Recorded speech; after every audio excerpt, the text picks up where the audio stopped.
सम्झनामा तिम्रो तस्बिर झला घनकियो लैलै घनकियो रूपन्देही एफएम घनकियो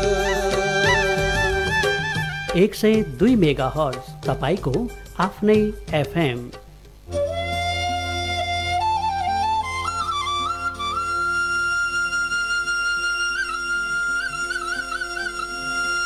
सनातन अमर आत्मा परमात्मा रूपले आनन्द मात्रामा सबै सधैँ रहिरहनलाई आत्मज्ञानको दैनिक प्रवचन कार्यक्रम अखण्ड सुख अद्वैत प्रदीप बलराम जीसी सरस्वतीको साथमा हरेक दिन दिउँसो 1:45 बजेदेखि।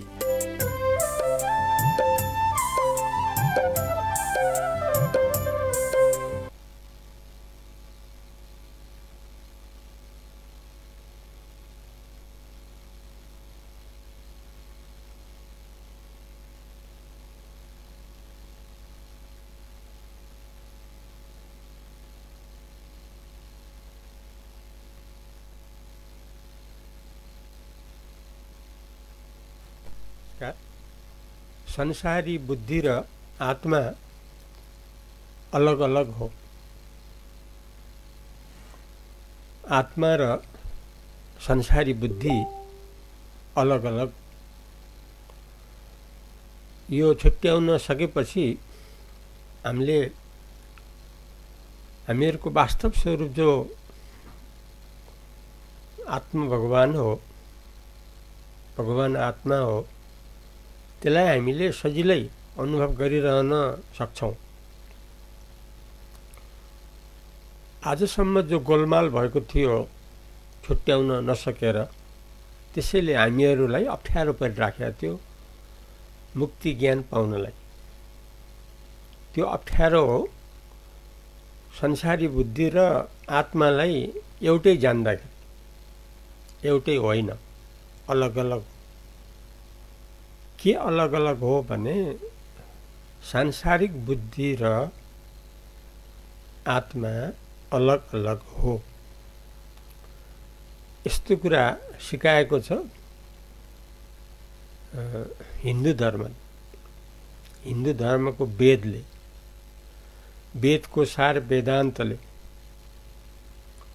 वेदान्त दर्शन हो संसारको सबैभन्दा माथिको। यो सबै दार्शनिकहरूले, संसारका दार्शनिकहरूले स्वीकार गर्नुभएको कुरा हो। वेदान्त दर्शन सर्वोपरि हो भनेर। किन सर्वोपरि हो भने यसमा कारण छ। त्यो विभिन्न राम्रा कारणहरूमध्ये एउटा प्रमुख कारण के हो भने सांसारिक बुद्धि र आत्मा हर हालतमा अलग अलग हो, एउटै होइन।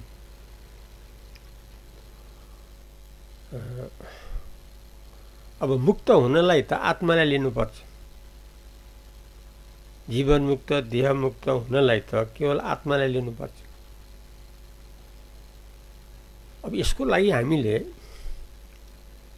यो आत्मालाई संसारदेखि अलग्गै छुट्याउन सक्नु पर्यो। तब मात्रै हामीले आत्मालाई लिन सक्छौँ। आज अघि हामीले त संसारी बुद्धिलाई आत्मा रूपमा, आत्मालाई संसारी बुद्धि रूपमा, एउटै हो, आफू नै आत्मा हो, आत्मा नै आफू हो, हामी आत्मा हौ, आत्मा हामी हौ, यस्तो हामीले एकै ठाउँमा लिन खोज्दाखेरि हामीले यथार्थ ज्ञान भेटाउन सकेका थिएनौँ। अब फेला पर्यो। त्यो फेला के हो भने सांसारिक बुद्धि र आत्मा अलग अलग हो। आत्मा अमर हो, परिपूर्ण हो, सदाकालीन हो, सदा मुक्त स्वरूप हो। यसकारणले हामीहरूको यथार्थ स्वरूप हो। तर यस्तो हैसियत सांसारिक बुद्धिको छैन। अब यसलाई हामीले दृष्टान्तबाट राम्रोसँग बुझौँ। दृष्टान्त हो बत्तीको जो प्रकाश छ त्यो बत्तीको प्रकाश र आकाश अलग अलग हो, एउटै होइन। आकाश माने जो बृहत आकाश छ, यो बृहत आकाश घर बनाएपछि घर रूपमा, घरभित्रका खाली कोठामा घरभित्रको आकाशको रूपमा रह्यो, कोठाको आकाशको रूपमा रह्यो। घर नहुँदा ठुलो एउटै आकाश थियो, घर बनेपछि, कोठा बनेपछि जत्रो कोठा छ, कोठाभित्रको आकाशले पनि त्यही रूप लियो। आकाश त छ नि, जो घर बनाउनुभन्दा पहिला आकाश थियो, घर बनाइसकेपछि अथवा कोठा बनाइसकेपछि पनि आकाश त छ।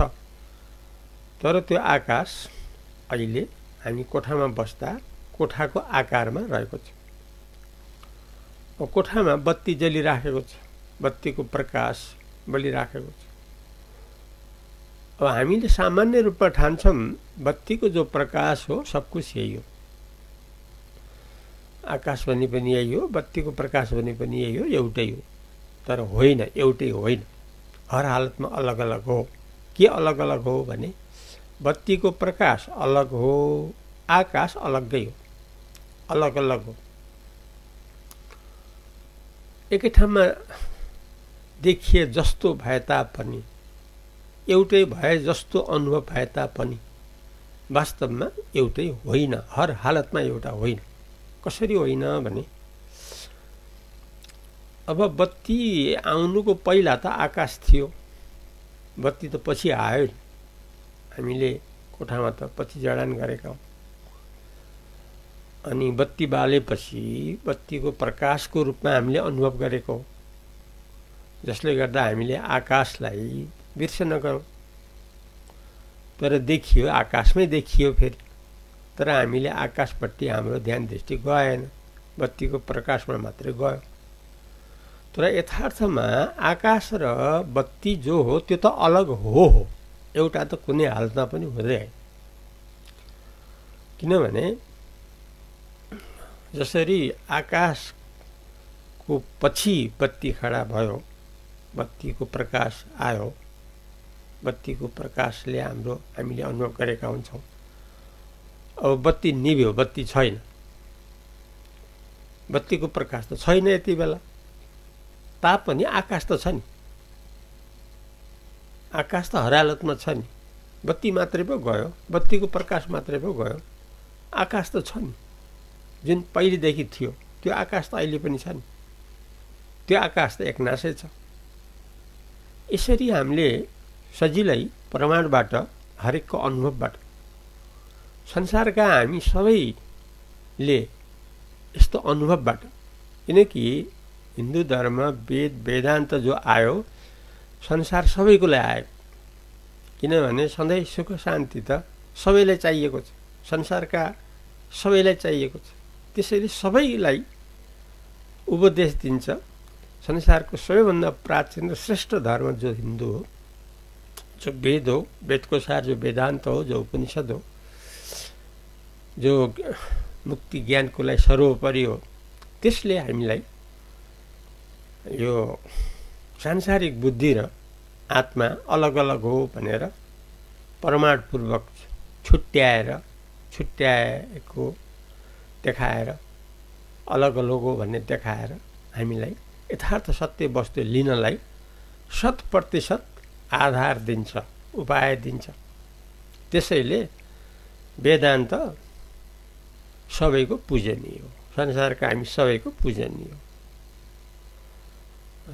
र संसारका दार्शनिकहरूले जो भन्नुभएको छ वेदान्त दर्शन सर्वश्रेष्ठ शिरोमणि हो भनेर, यस्तो प्रमाणले पनि हामीले पत्याउन सक्छौँ, हो रहेछ, श्रेष्ठ रहेछ। अब हामीले छुट्याउन सक्यौँ वेदान्तको आधारबाट। के छुट्याउन सक्यौँ भने बत्तीको प्रकाश र आकाश हर हालतमा अलग अलग हो, किनकि आकाशको पछि बत्तीको प्रकाश आएको हो। बत्तीको प्रकाश नरहँदा पनि आकाश रहिरहन्छ। ठिक त्यस्तै आत्मा, संसारी बुद्धि खडा हुनुको पहिले पनि आत्मा थियो र संसार र संसारको बुद्धि जो खडा भयो त्यो पनि यी आत्माकै आधारमा देखिएको हो। र जब बुद्धि नाश हुन्छ त्यसपछि पनि आत्मा रहिरहन्छ। बुद्धिको त नाश हुन्छ। बुद्धिले त संसारलाई लिएर बसेको छ। मर्ने बेलामा के हुन्छ? बुद्धिले के भन्छ? मर्न लागे, संसार सिद्धियो, संसारको भोग्न यति नै रहेछ मेरो, संसारको भोग्न मलाई अरू लेखेको रहन्छ, मेरो संसार समाप्त भयो, किन मृत्यु आयो?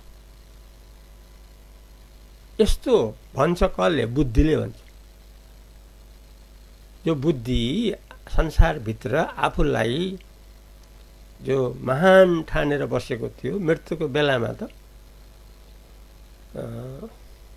आफू नाङ्गियो। ल म अब खत्तम भएँ है, खत्तम भएँ। ल बुद्धिको साथसाथै शरीर पनि नष्ट भयो। शरीरमा जो साँचो बुद्धि थियो, सांसारिक बुद्धि, त्यो पनि नष्ट भयो। तर आत्मा त नष्ट भएको छैन नि, किनकि संसार र संसारको बुद्धि आउनुभन्दा पहिल्यै रही आएको आत्मा, बुद्धि र बुद्धिको जो संसार छ त्यो नष्ट हुँदैमा आत्मा कसरी नष्ट होला? जबकि आत्माको सृष्टिको पहिलेदेखि आएको र नाश प्रलयपछि पनि सदा रहिरहने सनातन आत्माको नाश कसरी हुने? भन्ने हालतमा पनि हुँदैन। त्यो आत्मा हो हाम्रो यथार्थ। त्यो आत्मालाई आफू भनेर लियो कि हाम्रो मुक्ति। अब बुद्धिको जो चलखेल छ, जो हामीलाई एकाध वर्ष 50-100 वर्ष 1-1.5 वर्ष जो रिगाएको छ, संसारमा घुमाएको छ, त्यसलाई पर्दाफास गर्नुपर्छ। हामी त्यसलाई उदाङ्गो गर्नुपर्छ। किन? त्यसको त्यस्तै व्यवहार भएको हुँदा। कस्तो व्यवहार भन्दाखेरि कहिले देखिने कहिले हराउने, यस्तो बहुरूपी। कहिले लुक्ने कहिले देखिने, यस्तो बहुरूपी। कसको? बुद्धिको, सांसारिक बुद्धिको। तर बुद्धि केवल बुद्धिलाई लिने हो भने त फेरि त्यो स्वतन्त्र हो है। संसारलाई लिए सांसारिक बुद्धि भयो, आत्मालाई लिए फेरि त्यो आत्मा उपकारी बुद्धि हुन जान्छ फेरि। तर त्यो आत्माकार बुद्धि हुन्छ फेरि, त्यो सांसारिक बुद्धि हुँदैन। बुद्धि एकैचोटि हुँदैन, संसारमा पनि आत्मा पनि यस्तो हुँदैन। संसारमा लाग्यो त्यो नाशवानपट्टिको बुद्धि भयो, आत्मामा लाग्यो फेरि त्यो अविनाशी बुद्धिमा आयो फेरि। यस्तो पानी स्वयंमा गल्ती त छैन। हामीले रातो रङ चढाए रातो भइदिन्छ, नचढाए रातो हुँदैन। पानी त सधैँ सङ्लो हो नि, त्यस्तो बुद्धि पनि सङ्लो हो। तर सांसारिक रङ रातो रङ चढाए जस्तै हामी संसारमा शरीर साँचो हो, फल्ना साँचो हो, यस्तो साँचो हो, उस्तो साँचो हो, कर्ताभाव साँचो हो, भोक्ताभाव साँचो हो, ज्ञाताभाव साँचो हो, संसार साँचो हो भन्ने यस्तो जो हो, यो चाहिँ सांसारिक बुद्धि हो। तर होइन, यो जाने आउने संसारसँग मेरो वास्तवमा सम्बन्ध छैन। म त अविनाशी हो, संसारको नाशमा पनि रहिराख्ने यस्तो म हो, किन आत्मा हो भन्ने जब सङ्लो बुद्धिले यस्तो निश्चय गर्छ, फेरि आत्माकार बुद्धि हुन्छ। यो इष्ट हो, फेरि यसले मुक्तिमा पुर्याउँछ। तर सांसारिक जो बुद्धि हो त्यसले गाड्छ, मृत्युमा पुर्याउँछ। किन? आफै समाप्त हुन जान्छ। त्यसैले म मरेँ, समाप्त भएँ भनेर भन्छ।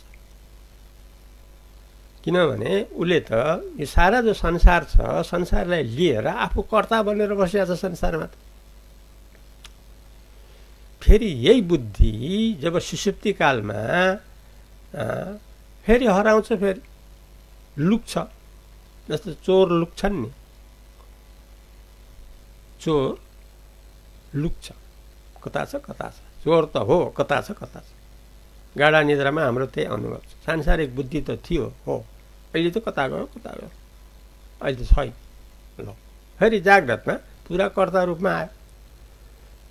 आखिरीमा फेरि सांसारिक बुद्धिले ल म मेरो सिद्धियो, म मर्न आँटेँ, आज हो कि भोलि हो, लौ कसले? बुद्धिले। त्यस कारणले बुद्धि र सांसारिक बुद्धि र आत्मा हर हालतमा अलग अलग हो।